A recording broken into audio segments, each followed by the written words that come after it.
ปืนลำเดียวยิงตะมูได้8ยิงแต่แหดได้2ยิงปีกายมาตายปีนี้เอากระสุขสบายดีพ่อแม่พี่น้องและมีรายการแฟนเพลงทุกท่านต้อนรับเข้าสู่รายการเสียงเพลงตอนเช้า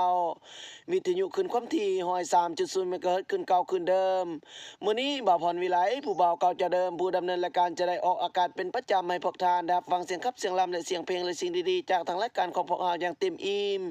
จะมาอยู่เคียงคู่ทาน1ชั่วโมงเต็มๆตั้งแต่เวลา 8:05 9:00 น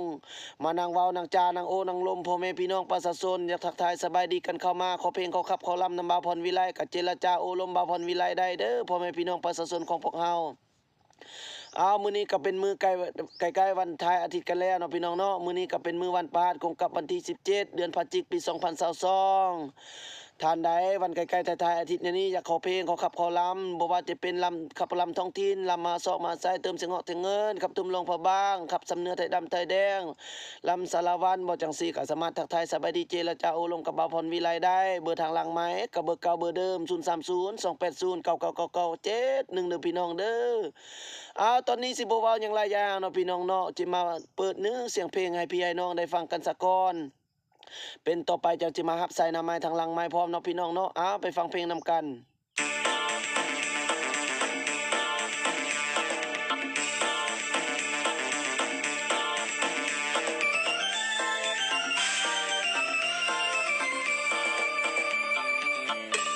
ไม่อยากจะคิดสงสาร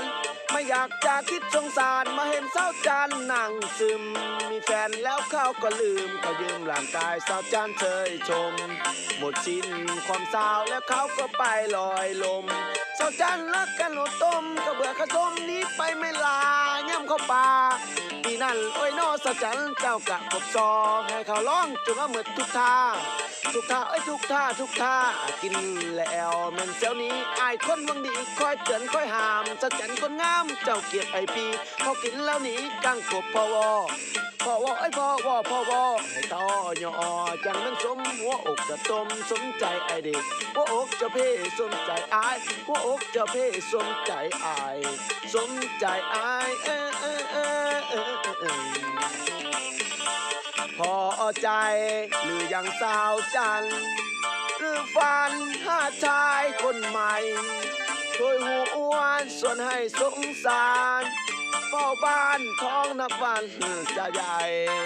ให้เห็นเขาก็แห้งคิดสั่งนอนนั่งเจ้าก็มองหัวใจ